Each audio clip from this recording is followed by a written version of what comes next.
नमस्कार, स्वागत है हमारे चैनल में। जैसा कि आप लोग जानते हैं, बिहार में ज़मीन सर्वे का काम चल रहा है, काफ़ी लंबा समय से चल रहा है ये।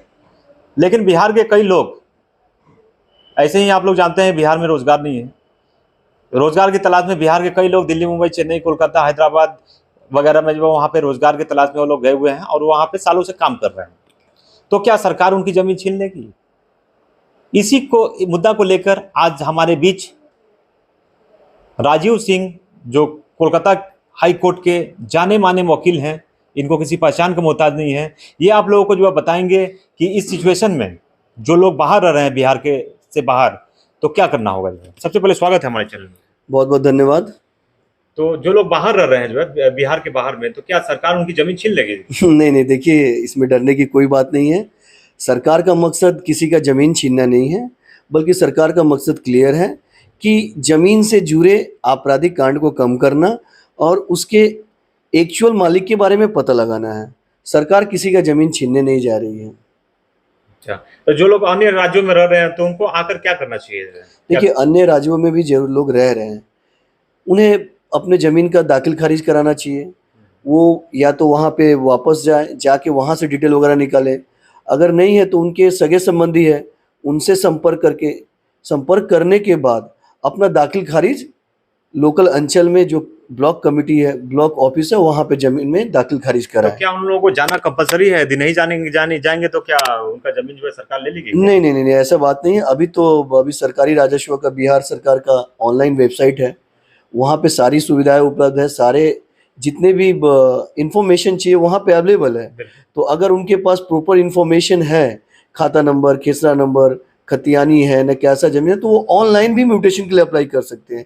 तो ऐसा नहीं है कि आपको जाके ही म्यूटेशन के लिए अप्लाई करना तीसरा पड़ेगा। सवाल ये रहेगा, जिसके दादा परदादा हैं उनकी भी मृत्यु हो गई है, फादर हैं उनके भी मृत्यु हो गई है। मृत्यु होने के बाद इस परिस्थिति में देखा जाए तो जमीन किसकी होगी? ऑब्वियसली अगला जो पीढ़ी आएगा, अगली पीढ़ी की ज़मीन होगी। दादा के नाम से ज़मीन थी, उनके बाद उनके पिताजी के नाम से आई। पिताजी के बाद जो अभी के जो वर्तमान में जो पीढ़ी बच गई है, 2 भाई 3 भाई या 2 भाई 2 बहन है, उनकी ही ये ज़मीन जाएगी। एज़ पर लॉ ये इनहेरिटेंस होगा, हिंदू लॉ के हिसाब से इनहेरिटेंस होगा। यदि मान लेते 3 बेटे हैं, तो 3 बेटे में से एक बेटा बोल रहा है कि हमको पूरा दे दो, जो है बात तुम दोनों को नहीं देंगे, तो उस सिचुएशन में क्या किया जाए? देखिए, अगर इनहेरिटेंस है, इनहेरिटेंस के क्षेत्र में क्या होता है कि उसमें सभी भाइयों का बराबर का हक होता है। कोई बेटा अगर चाहे कि मैं पूरा का पूरा दखल कर लूंगा, 2 भाई मेरा बाहर विदेश में रह रहा है, उसकी बाकी जमीन को मैं हड़प लूंगा, तो ऐसा नहीं हो सकता। जो बाकी 2 भाई हैं, वो सबसे पहले क्या करें, पंचायत से वंशावली एक बनाए कि इनके बाद हम लोग ये लीगल हेयर्स है। उसके बाद लीगल हेयर्स बनवाने के बाद एक कोर्ट से एफिडेविट बनवाए। एफिडेविट बनवाने के बाद उसका म्यूटेशन के लिए ऑनलाइन अप्लाई करे, तो उनका दाखिल खारिज म्यूटेशन के समय जाके अपना दाखिल खारिज करवा के अपना मालिकाना हक वो दर्ज करा सकते हैं। उसके बाद भी यदि कोई भाई अवैध कब्जा करके रखा है, तो उसका भी बहुत तरीका है। आप कोर्ट में कंप्लेन वगैरह दायर करके अपना अवैध कब्जा छुड़वा सकते हैं। बिल्कुल, यानी जो दादा परदादा के नाम पे जमीन है, तो बेटों का भी जो बराबर हक होना चाहिए। बेटे और बेटियों सभी का बराबर का हक होगा।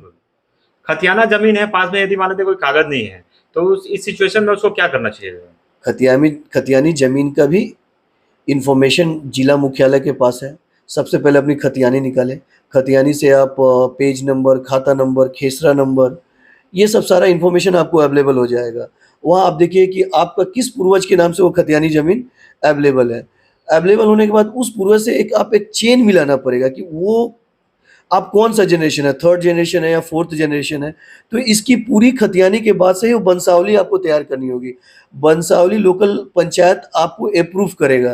अप्रूव करने के बाद as per the basis of the वंशावली और खतियानी एक कोर्ट से आप एफिडेविट बनाए। एफिडेविट करने के बाद नोटराइज करा के आप ऑनलाइन दाखिल खारिज के लिए या ऑफलाइन दाखिल खारिज के लिए अप्लाई कर दो। एक अंतिम और आखिरी सवाल रहेगा, बिहार में जो जमीन सर्वे का काम चल रहा है, जो है इस पर आपका पर्सनल व्यू क्या है? क्या ये सरकार के फैसले से आप कहाँ तक सहमत है? इसके बारे में आप क्या बोलेंगे?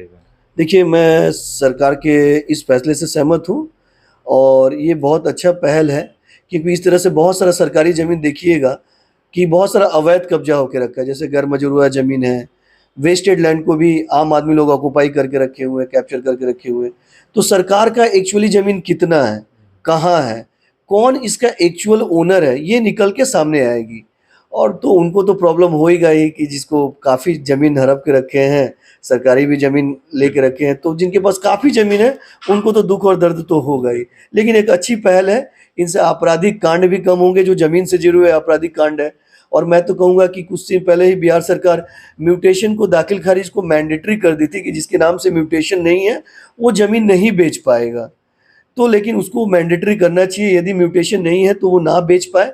इससे भी काफ़ी एक आम आदमी को रिलीफ मिलेगा। मान लीजिए कि मेरे नाम से ज़मीन है ही नहीं, आपका ज़मीन है, मैंने जाके षड्यंत्र करके कागज़ पत्र बना के आप विदेश में रह रहे हैं या बाहर किसी शहर में रह रहे हैं, बहुत दिनों से आप नहीं है, उसका अवैध कब्जा करके मैंने किसी ए को बेच दिया, तो ये चीटिंग का केस हो जाता है। तो काफ़ी आपराधिक मामले से आपको 20 साल बाद पता चला, 10 साल बाद पता चला, तो आपका एक अनलॉफुल इलीगल लॉस हुआ। तो एक अच्छा पहल है, इससे एक्चुअल ओनर निकल के सामने आएगा। हाँ, प्रॉब्लम तो कुछ है ही, जैसे कि ब्लॉक स्तर के, अंचल स्तर के देखिए जो ऑफिसर्स हैं, जो पदाधिकारी बैठे हुए वो ठीक से काम नहीं कर रहे हैं।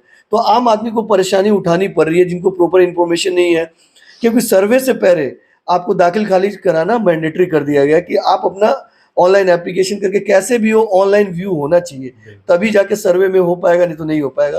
तो प्रॉब्लम हो रहा है इसमें। हमारे जो अधिकारी है उनको सहयोग करना चाहिए और ज़्यादा से ज़्यादा आम लोगों की मदद करनी चाहिए।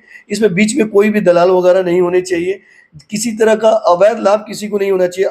यदि अधिकारी सही तरीके से आम जनता से डायरेक्ट वे से यदि मिलते हैं तो ये एक अच्छा पहल है। बिल्कुल। तो आप देखें जो है हमारे बीच जो है कोलकाता हाई कोर्ट के जो है जाने माने वकील राजीव सिंह जी जुड़े हुए थे। जो है ये तमाम वो इन्फॉर्मेशन जो जरूरी इन्फॉर्मेशन जमीनी मुद्दा को लेकर इन्होंने जो है बेहतरीन तरीके से जो अपना सुझाव प्रकट किया। इस सुझाव को आप यदि आप जो है सुचारू रूप से काम करते हैं तो आप अपने जमीन से जो भी समस्या उत्पन्न हो रही है उसको आप समाधान आप पा सकते हैं। जो है तो इसी के साथ जो है मैं कैमरा पर्सन कमलेश जी के साथ धर्मवीर सिंह की खास रिपोर्ट। धन्यवाद।